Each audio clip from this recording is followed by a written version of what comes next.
Assalamualaikum warahmatullahi wabarakatuh. Saya Muhammad Zakir Rifai dari 10 MIPA 5 akan menjelaskan tentang tolak peluru dari sejarahnya, peraturannya hingga teknik bermainnya, teknik dasar bermainnya. Oke, itu adalah sejarahnya. Itu tolak peluru atau yang disebut the shot put telah dikenal sejak 2000 tahun yang lalu, yaitu sejak masa kerajaan Yunani kuno. Tetapi dengan tata cara dan peraturan yang berbeda. Menurut Homer, pada zaman dahulu, tolak peluru dikenal dengan nama lempar beban. Sayangnya, tidak ditemukan catatan sejarah yang menjelaskan bentuk dan bahan yang digunakan sebagai peluru waktu itu. Catatan sejarah tentang olahraga tolak peluru yang berhasil ditemukan adalah tentang diadakannya kompetisi di Skotlandia pada abad pertama. Kemudian pada abad ke-16, Raja Henry...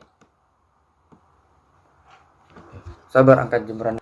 Baik, lanjut lagi. Kemudian pada abad ke-16, Raja Henry VII dari Inggris menyelenggarakan pertandingan yang sama, yaitu lempar palu dan lempar beban. Saat itu, kompetisi di kalangan masyarakat Inggris diadakan sebagai cara untuk menguji kekuatan para pria. Peluru yang digunakan ketika itu masih terbuat dari batu, bukan logam seperti sekarang. Pertandingan pertama yang menggunakan alat seperti tolak peluru masa kini adalah kompetisi yang diadakan pada era pertengahan. Pertandingan tersebut diselenggarakan oleh kalangan militer dan diikuti para prajurit perang. Mereka berlomba melempar bola besi sejauh-jauhnya. Ide tersebut berawal dari kebiasaan para tentara perang yang sering mengadakan lomba melempar cannonballs sejauh mungkin. Saat itu, meriam besi dan cannonballs atau peluru meriam merupakan salah satu senjata yang paling mematikan. Pertandingan tolak peluru berhasil didokumentasikan pertama kali adalah kompetisi yang diadakan pada tahun 1866 di Skotlandia. Namun kejuaraan yang diadakan pada tahun 1866 itu masih bersifat amatir dan menjadi salah satu dari The British Amateur Championship. Sejak saat itu, tolak peluru makin digemari di negara-negara di daratan Eropa. 30 tahun kemudian, barulah tolak peluru diperlombakan secara resmi di Olimpiade Athena di Yunani. Salah satu catatan penting dari sejarah tolak peluru terjadi pada tahun 1950, yaitu ketika Perry O'Brien memperkenalkan teknik lemparan tolak peluru. Pada metode O'Brien, pelempar memulai tolakan dengan menghadap bagian belakang ring. Karena merupakan cabang olahraga atletik, induk organisasi tolak peluru menjadi salah satu dengan induk olahraga atletik. Dan International Amateur Athletic Federation atau IAAF adalah wadah olahraga atletik, termasuk tolak peluru juga seluruh dunia. Oke. Indonesia mengenal olahraga tolak peluru melalui pemerintah kolonial Belanda yang memasukkannya dalam kurikulum pelajaran di sekolah milik Belanda. Namun tolak peluru hanya dimainkan oleh para siswa bangsawan Belanda, sehingga kaum pribumi tidak terlalu mengenal olahraga ini. Seiring waktu, tolak peluru kemudian juga menjadi bagian dari kurikulum di sekolah-sekolah pribumi hingga semakin dikenal di kalangan orang Indonesia.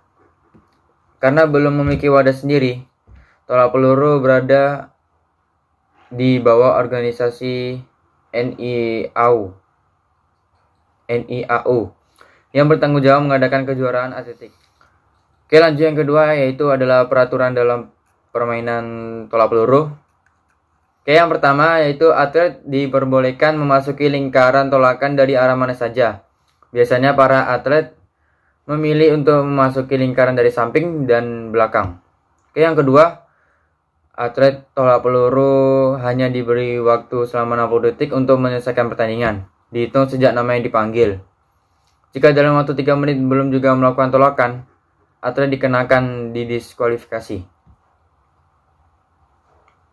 Yang ketiga, atlet dilarang menggunakan sarung tangan, tetapi boleh menggunakan pelindung ruas jari selama pertandingan. Atlet boleh memegang bagian dalam wilayah lemparan berupa lingkaran besi. Yang kelima, atlet harus menahan peluru menggunakan leher selama melakukan gerakan tolakan. Yang keenam, atlet akan didiskualifikasi jika meletakkan peluru tidak sesuai dengan peraturan, misalnya di belakang kepala atau di depan perut, atau juga di depan jidat. Yang ketujuh, peluru hanya boleh ditolak dengan menggunakan satu tangan dengan posisi lebih tinggi dari bahu. Yang ke-8, gerakan tolakan hanya boleh dilakukan di dalam lingkaran. Sedikit saja kakinya berada di luar batas lingkaran, atlet tersebut dinyatakan diskualifikasi. 9. Peluru harus mendarat di sektor area pendaratan yang disediakan 34,92 derajat. Atlet akan didiskualifikasi jika peluru jatuh di luar sektor pendaratan atau 3 kali melakukan kegagalan. Yang ke-10, pengukuran dilakukan mulai dari lokasi tempat peluru pertama kali jatuh sampai ke tengah lingkaran. Yang ke-11 itu setelah melakukan lemparan, atlet harus meninggalkan lingkaran melalui sisi belakang lingkaran. Yang terakhir, atlet boleh meninggalkan lingkaran setelah peluru mendarat. Oke, yang ketiga itu adalah teknik dasar dalam permainan tolak peluru. Itu ada 3. Yang pertama itu ada cara memegang peluru yang akan saya jelaskan nanti ya. Dan yang kedua itu adalah cara meletakkan peluru. Dan yang ketiga adalah cara menolakkan peluru. Oke. Dan dalam memperhatikannya nanti saya akan menggunakan properti yang sederhana saja. Yaitu yang pertama itu bola. Saya akan menggunakan bola kasti yang sudah dimodif. Seperti ini gambarnya. Agak ke bawah lagi. Oke. Lalu untuk lingkaran batasan akan saya gunakan tali untuk lompat tali. Sebelumnya saya akan menggunakan hula hoop, tapi tidak ada yang punya. Baik, langsung simak saja. Assalamualaikum warahmatullahi wabarakatuh. Saya Muhammad Zakir Rifai dari kelas 10 IPA 5 akan memperhatikan teknik dasar yang pertama dalam permainan tolak peluru. Baik, teknik dasar pertama itu adalah cara memegang peluru. Cara pertama adalah seperti ini. Ibu jari dengan jari kelingking itu tampak dari depan, dan jari lainnya ada sedikit ruang, agak sedikit lebar, dan bawahnya itu berongga, ada dikasih celah gitu, ada selokannya ya. Baik, yang kedua adalah begini. Ibu jari dengan jari kelingking tampak dari tengah-tengah bolanya, dan seperti biasanya tetap ada celah di bawahnya, dan jari-jari lainnya agak sedikit rapat.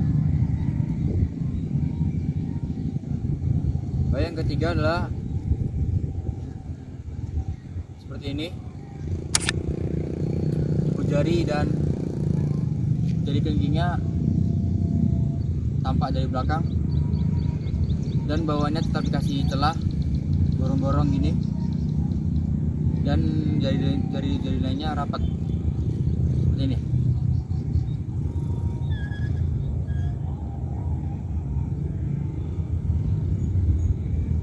Baik, wassalamualaikum warahmatullahi wabarakatuh.